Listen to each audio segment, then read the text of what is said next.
ஹரி ஓம் ஸ்ரீ குருபியோ நமக. குரு வாழ்க, குருவே துணை. ஓம் அனைவருக்கும் அடியணி நமஸ்காரங்கள்.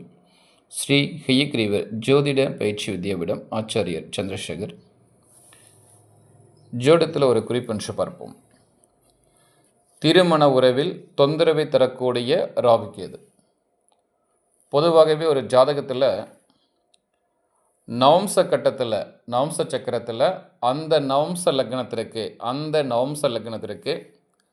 6-8-12 6-8-12 ராகுவோ அல்லது கேதுவோ இருந்து உங்களுக்கு நடக்கக்கூடிய திசையானது ராகு திசையோ ராகு புத்தியோ கேது திசையோ கேதுட புத்தியோ நடந்துச்சு அப்படின்னா திருமணம் சார்ந்த உறவுகளை பார்த்துட்டிங்கன்னா பிரச்சனைகளையும் தொந்தரவுகளையும் ஏற்படுத்தி கொடுக்கும். அப்போ எதிர்ப்பாளத்தின் மீது, அப்போ யாருடைய ஜாதகத்தில் நவம்ச லக்னத்திற்கு இந்த 6-8-12 இந்த பாவங்களில் ராகு எது இருந்து அவனோட தசா புத்திகள் நடக்கக்கூடிய காலகட்டங்களில் உங்களுடைய எதிர்ப்பாளத்தின் மீது சில சந்தேகங்களையும் கொடுக்க ஆரம்பிக்கும்.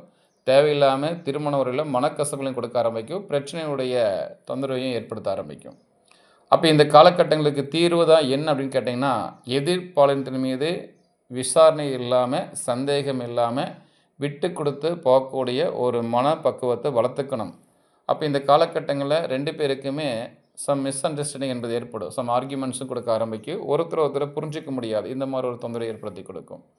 அப்போ இதே காலகட்டங்களில் இந்த மாதிரி தசா புத்தி நடக்கக்கூடிய காலகட்டங்களில் 2 பேருடைய ஜாதகத்திலையும் ஆணுடைய ஜாதகம் இருந்தால் சுக்கிரன் மீது ப்ளஸ் 7ஆம் அதிபதி மீது கோச்சாரத்தில் ராகுடைய பயணம் இருந்தாலும் சரி, அதுவே பெண்ணுடைய ஜாதகத்தில் செவ்வாய் ப்ளஸ் 7ஆம் அதிபதி மீது கோச்சார ராகுடைய பயணம் இருந்தாலும் சரி, பிரச்சனைகளை வீரியப்படுத்தி பிரிவினைக்குண்டான ஒரு வேலைகளையும் கொடுக்க ஆரம்பிக்கும். அப்போ இந்த காலகட்டங்களில் ஒருத்தருக்கு ஒருத்தர் புரிஞ்சுக்கிட்டு விட்டு கொடுத்து சந்தேகம் இல்லாமல் திருமணக்குண்டான வாழ்க்கைகளை நடத்த தயாராக இருக்கணும்.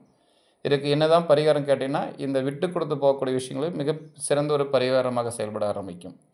அதுபோக புற்றுக்கண் வழிபாடு, இந்த மாதிரி வழிபாடுகள் பண்ணுறது மூலம் பிரச்சனைகள் நல்லாவே அவனோட வீரியத்தன்மையை குறைக்க ஆரம்பிக்கும். அதுபோக கோவில் அப்படின்னு சொல்லப்போனால் திருப்பாம்புரம் இந்த கோவிலுக்கு கணவர் மனைவி 2 பேருமே சேர்ந்து போயிட்டு வந்தாங்கன்னா பிரச்சனையுடைய அளவு நல்லாவே குறைய ஆரம்பிக்கும். எந்த ஒரு தொந்தரவு இல்லாமல் சிறப்பான வாழக்கூடிய ஒரு தம்பதிகளாகவும் இந்த காலகட்டங்களில் செயல்பட முடியும். அப்போ அவசியம் வழிபாடு பண்ணுறது மூலம், அது போக விட்டு கொடுத்து போகக்கூடிய ஒரு ஸ்தானங்கள் இருந்துச்சு அப்படின்னா பிரச்சனை இல்லாமல் பாதுகாப்பு உண்டான சூழ்நிலையில் வாழக்கூடிய ஒரு பக்குவத்தை கொடுக்கும். நல்லது. ஹரி ஓம் ஸ்ரீ குருபியோ நமக. ஓம்.